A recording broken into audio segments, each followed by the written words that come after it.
24절부터 29절까지 말씀 함께 합독하겠습니다. 12 제자 중에 하나로서 디두모라 불리는 도마는 예수께서 오셨을 때에 함께 있지 아니한지라. 다른 제자들이 그에게 이르되 우리가 주를 보았노라 하니 도마가 이르되 내가 그의 손에 못자국을 보며 내 손가락을 그 못자국에 넣으며 내 손을 그 옆구리에 넣어보지 않고는 믿지 아니하겠노라 하니라. 여드레를 지나서 제자들이 다시 집안에 있을 때에 도마도 함께 있고 문들이 닫혔는데 예수께서 오사 가운데 서서 이르시되 너희에게 평강이 있을지어다 하시고 도마에게 이르시되 내 손가락을 이리 내밀어 내 손을 보고 내 손을 내밀어 내 옆구리에 넣어보라. 그리하여 믿음 없는 자가 되지 말고 믿는 자가 되라. 도마가 대답하여 이르되 나의 주님이시요 나의 하나님이시니이다. 예수께서 이르시되 너는 나를 본고로 믿느냐? 보지 못하고 믿는 자들은 복되도다 하시니라. 아멘. 의심 대신 믿음으로라고 하는 주제로 말씀을 드리겠습니다. 할렐루야. 아멘. 여러분과 인사하겠습니다. 의심 대신 믿음으로 삽시다. 여러분 신앙생활 하시면서 의심이 많으십니까? 믿음이 많으십니까? 대답해 보시기 바랍니다. 오늘 부활절 두 번째 주일입니다.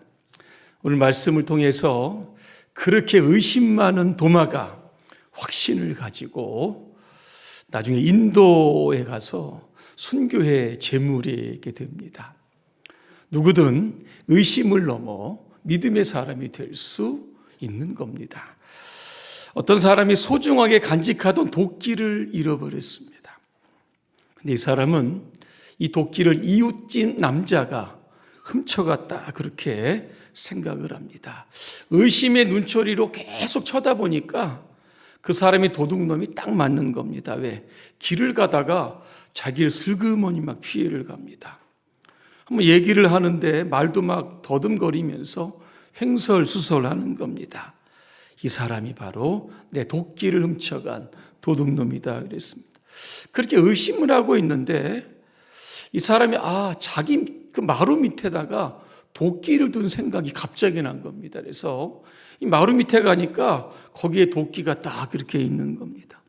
공연히 남을 의심했다 그렇게 생각을 하는 중에 이웃집 남자가 왔습니다. 그런데 이렇게 보니까 조금 더 의심스럽지 않은 겁니다. 그러면서 이 도끼 주인이 깨달았다고 합니다. 남을 의심하면 그 선입견 때문에 모든 것이 의심스러워 보이지만 남을 좋게 보면 모든 것이 다 좋게 보였다.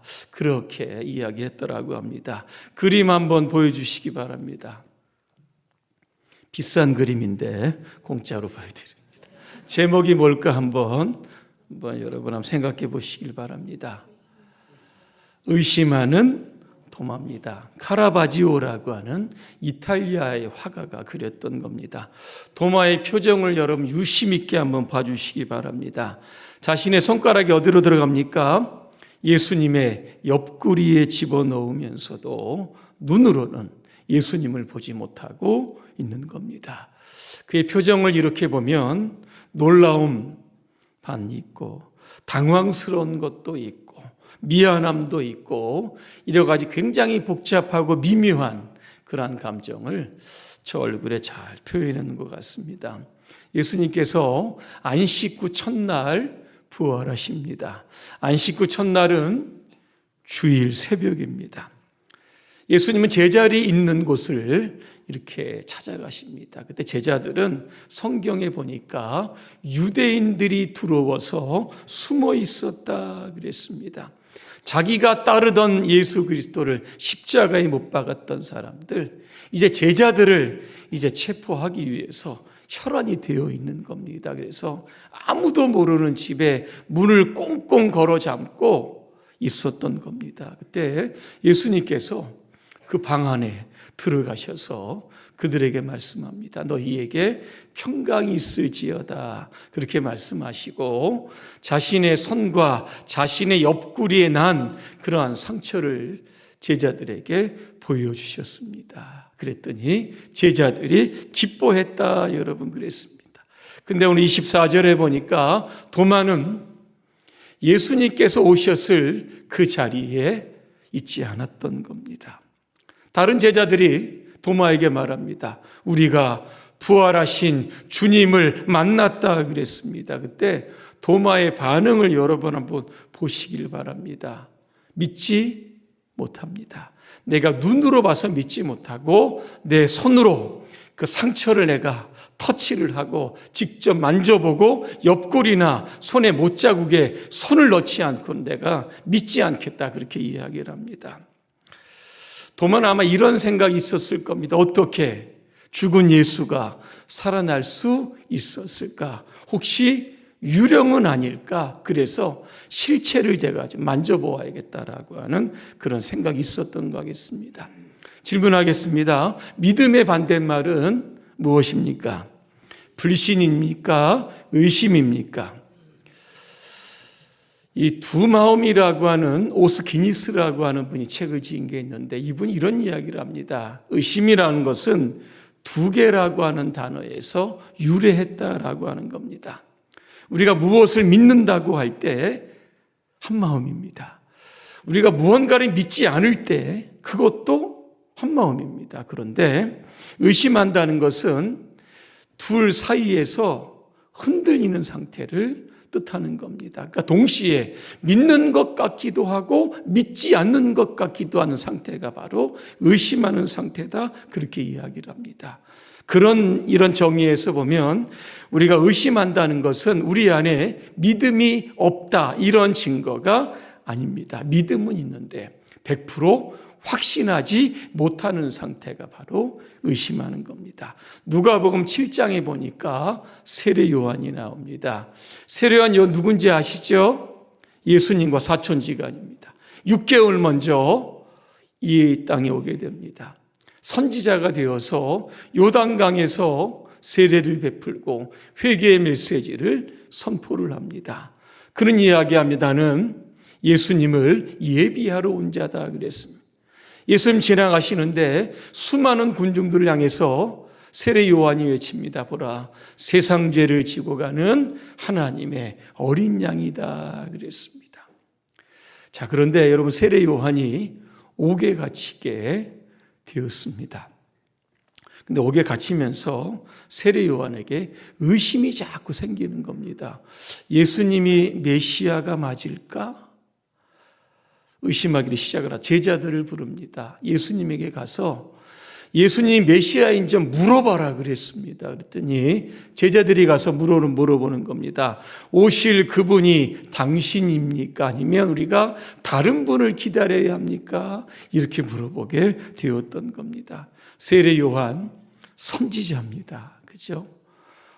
복음의 확신을 가지고 선포했던 사람인데 광야에 있을 때는 메시아인 것 같고 감옥에 있을 때는 메시아가 아닌 것 같은 그의 믿음이 굉장히 흔들리는 상태였다라고 하는 겁니다.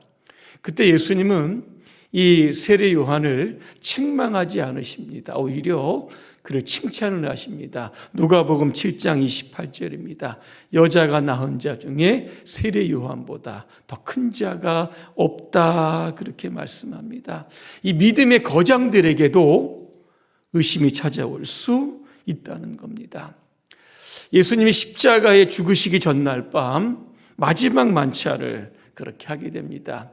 이때 예수님 뭐라고 말씀하시냐면 내가 아버지 집에 간다 그랬습니다. 거기 가서 내가 거처를 잘 준비를 하고 다시 와서 내가 너희를 나 있는 곳으로 내가 인도하겠다 그랬습니다. 베드로가 말씀을 쭉 듣더니 묻습니다. 주님 어디로 가십니까? 이렇게 물어보는 겁니다. 그때 예수님 말씀합니다. 지금은 따라올 수 없고 나중에야 너희들이 나를 따라올 수 있다. 그렇게 이야기를 합니다. 그때 도마가 물어보는 겁니다. 주여, 주께서 어디로 가시는지 우리가 알지 못하는데 그 길을 어찌 알겠습니까? 이렇게 물어보는 장면이 나옵니다. 그때 예수님께서 하셨던 말씀이 뭡니까? 내가 그 길이요 진리요 생명이니 나로 말미암지 않고는 아버지께로 올 자가 없느니라 그랬습니다. 예수님이 하나님께로 가시고 우리는 예수님을 통해서 결국 천국에 들어가게 되는구나. 그죠? 이런 영적인 주님의 말씀을 몰랐는데 오늘 도마는 물어보는 겁니다. 왜? 의심이 생기니까. 그래서 그는 답변을 얻게 되었다라고 하는 겁니다. 여러분, 이처럼 의심은 우리의 삶에 유익을 가져다 주는 겁니다. 하나님은 때로 의심을 사용하셔서 우리에게 긍정적인 결과를 만들어내시는데 의심을 의학적으로 정의하면 이렇게 됩니다. 마치 면역 예방 주사를 맞는 것과 같다. 어떤 분이 이렇게 정의를 했습니다. 우리의 몸이 미래의 질병과 싸우도록 돕기 위해서 우리 의사분들은 소량의 동일한 병균을 우리 몸속에 여러분 침투시킵니다. 그게 나중에요, 그 질병이 여러분들의 목숨을 위협할 경우에 싸울 항체가 되는 겁니다. 이런 것들을 미리미리 우리 안에 만들어 놓는 겁니다. 마크 리털튼이라고 하는 분 이런 이야기를 합니다. 무작정 믿는 것보다 의심을 통해서 더 많은 것을 배울 수 있다. 진리는 테스트를 해볼 수 있습니다. 즉 의심이라고 하는 불시험을 통과하는 것입니다. 그 시련을 겪고 나면 정금과 같은 그러한 믿음의 사람으로 변할 것이다 그랬습니다. 프랜시스 베이컨은 이런 이야기를 합니다. 확신을 가지고 시작한 사람은 결국 의심으로 끝날 겁니다. 반면 기꺼이 의심을 품고 시작한 사람은 결국 확신에 도달할 것이다. 그렇게 이야기합니다.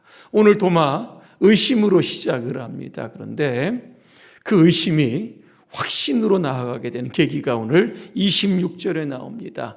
여드레를 지나서 그랬습니다. 예수님 부활하신 지 딱 일주일 뒤 저녁 때가 딱 된 겁니다. 예수님이 제자들이 있는 곳으로 찾아가시는데 그때 도마가 거기에 딱 앉아 있는 겁니다. 예수님은 도마를 겨냥해서 오늘 말씀합니다. 내 손가락을 내밀어라 그랬습니다. 내 상처를 보고 내 손의 못자국과 내 창자국 옆구리에 내 손을 넣어보라. 그래서 믿음 없는 자가 되지 말고 믿음 있는 자가 되라. 그렇게 말씀을 하셨던 겁니다. 이때 도마가 신앙 고백을 합니다. 나의 주님이시요 나의 하나님이십니다. 이런 고백을 하게 되는 겁니다. 도마는 누구일까를 생각해 봅니다. 오늘 저와 여러분들 이 땅에 살아가는 현대인들입니다. 하나님이 내 눈에 보이지 않기에 하나님은 없다. 이렇게 많은 사람들이 생각을 하게 됩니다. 어떻게 죽은 사람이 부활할 수 있겠는가? 그래서 아무리 부활의 진리를 외쳐도 세상 사람들은 믿지 않는 겁니다. 도마도 그랬던 사람입니다. 가장 논리적이고 합리적인 사람이었는데 그가 이제 믿음의 사람이 됐습니다. 확신의 사람이 되었다라고 하는 겁니다. 자, 그러면 우리가 의심을 넘어 믿음의 세계로 들어가기 위해서 무엇이 필요한지 몇 가지 말씀을 드리려고 합니다. 첫째는 의심의 문제는 부활하신 예수님을 만나면 해결이 되는 겁니다. 예수님은 제자들이 모였던 장소에 나타나십니다. 그러면서 나를 보라, 나를 만져보라 말씀하시는 겁니다.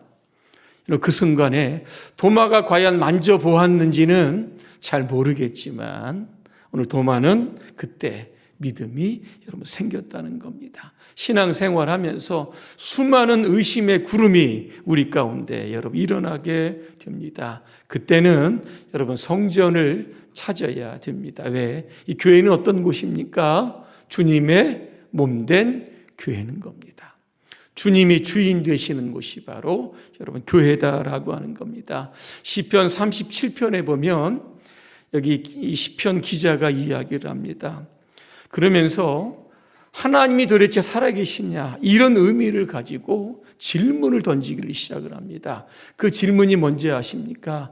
왜 이 세상에는 악한 자들이 잘 되고 하나님을 믿는 의인들이 핍박을 받고 있습니까? 하나님은 설명 좀 해 주십시오 그랬습니다. 이렇게 세상이 불공평하다라고 하는 것은 하나님의 공의와 정의가 없다는 것 아닙니까? 다시 말하면 하나님이 존재하지 않는다는 것 아닙니까? 이렇게 계속 의심의 탄원을 계속 던지기를 시작을 합니다. 그때 하나님께서 이 시편 기자를 향해서 이렇게 말씀하고 계십니다. 악한 자들이 잘 된다고 해서 속상해하지 말고 불의한 자들이 잘 산다고 해서 시샘하지 말아라. 그들은 풀처럼 빨리 시들고 푸성귀처럼 사그러지고 만다 그랬습니다. 주님만 의지하고 선을 행하라. 이 땅에 사는 동안 성실하게 살아라. 기쁨은 오직 주님께서만 찾아라. 주께서 내 마음의 소원을 이루어 주실 것이다. 8절에 보니까 노여움을 버려라. 격분을 가라앉혀라. 불평하지 말아라.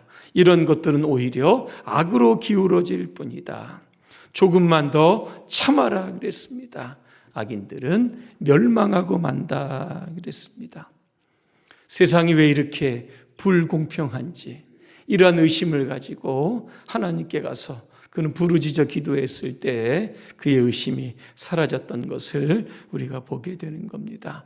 오늘 이 자리가 오늘 여러분이 가져온 모든 의심을 푸는 그러한 자리가 되시기를 주님의 이름으로 축복합니다. 두 번째, 우리 안에 의심이 생길 때 우리는 참 연약하다, 참 유한하다라고 하는 생각을 우리가 가져야 하는 겁니다.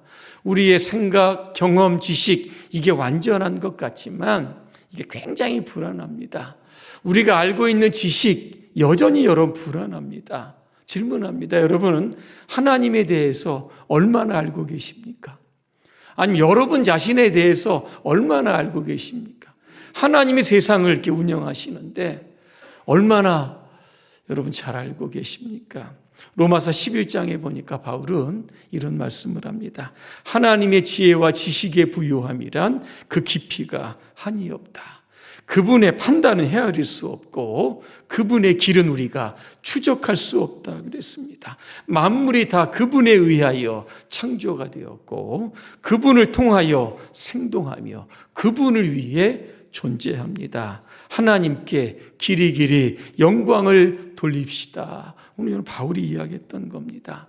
하나님과 우리의 생각은 하늘과 땅 차이입니다. 그러다 보니까 하나님께서 역사하시는 세상의 섭리를 우리가 의심할 수밖에 이게 없는 겁니다. 근데 우리가 지혜로워야 하는 것은 무엇인가 하면 이 수많은 의심의 수수께끼들 여러분 어떻게 세상 살아가면서 풀 수 있겠습니까? 잠시 유보시키는 겁니다.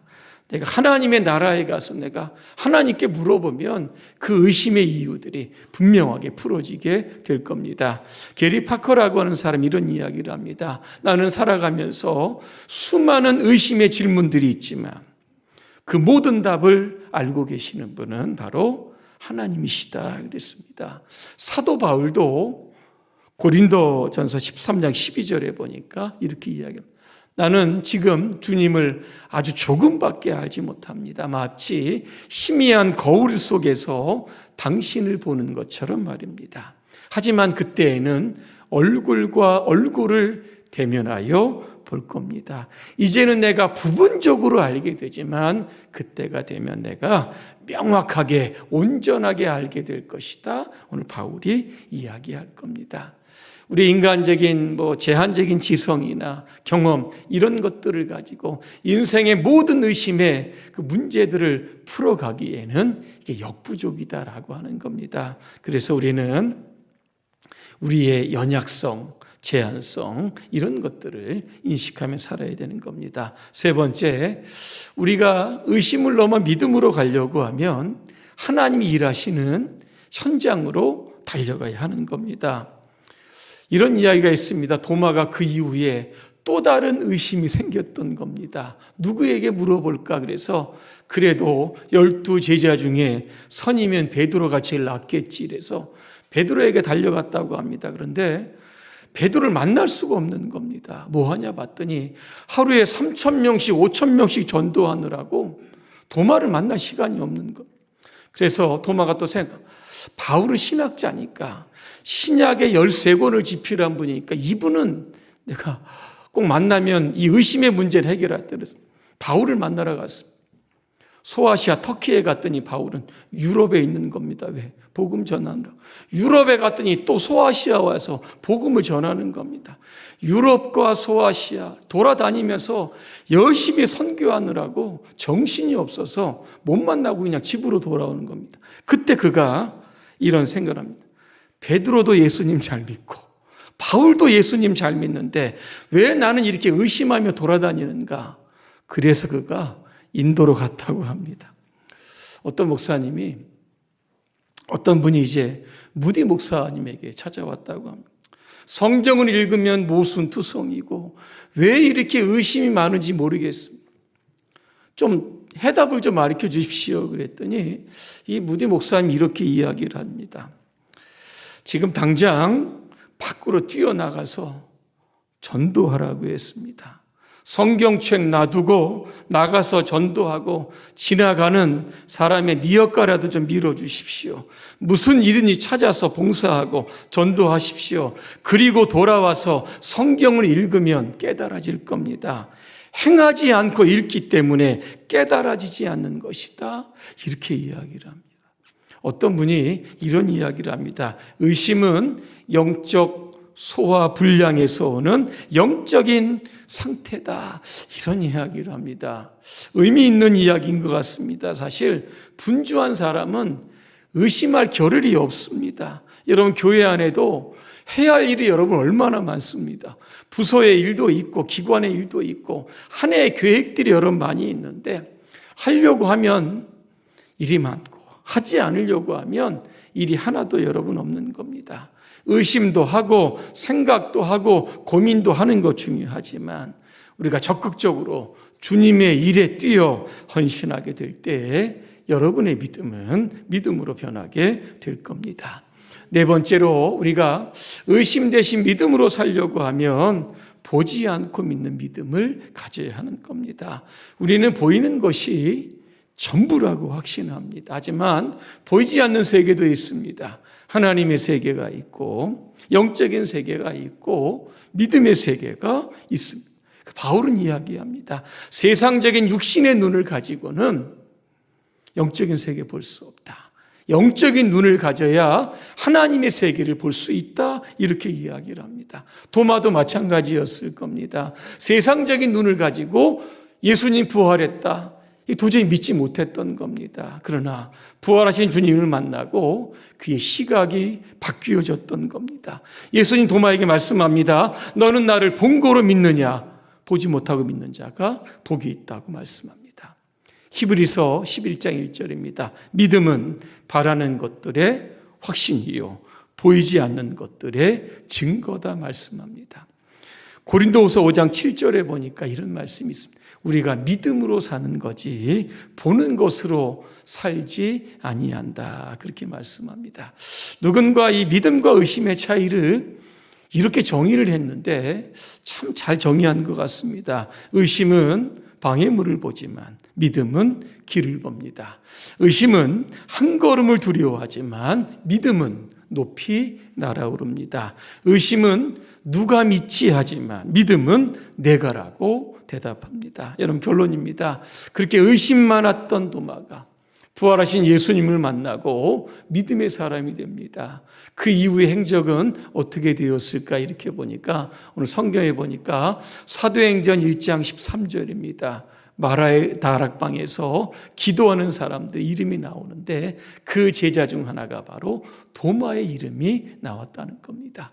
교회 전승에 의하면 이 도마는 페르시아로 갔다가 나중에 인도로 갔다고 합니다. 인도의 저 남부 쪽에 보면 옛 이름이 마드라이라고 하는 것인데요. 마드라스라고 하는 것인데 지금은 첸나이라고 하는 것입니다. 여기에 가면 도마교회가 있고 도마의 무덤이 있다고 합니다. 이 도마교회 정문에는 이런 글귀가 쓰여 있다고 합니다. 주를 예배하나이다. 이 도마가 순교 직전에 외쳤던 그런 이야기라고 합니다. 의심 많은 도마였지만 부활의 주님을 만나고 그의 삶은 순교의 제물로 드려졌던 겁니다. 오늘 여러분의 삶에도 의심으로 시작을 해서 불신앙으로 끝나지 마시고 의심을 넘어 믿음의 세계로 들어가시길 바랍니다. 그래서 여러분의 남은 여정, 부활하신 주님을 열심히 증거하는 그런 도마와 같은 삶을 사시기를 주님의 이름으로 축복합니다. 기도하겠습니다. 은혜로우신 하나님, 우리가 도마입니다. 늘 의심하고 늘 하나님의 존재에 대한 그런 의심을 할 때가 많이 있습니다. 성령께서 이 시간 우리의 마음을 만져주시고 지혜와 깨달음을 주셔서 의심 대신 믿음으로 살아갈 수 있도록 도와주시옵소서. 예수님의 이름으로 기도합니다. 아멘.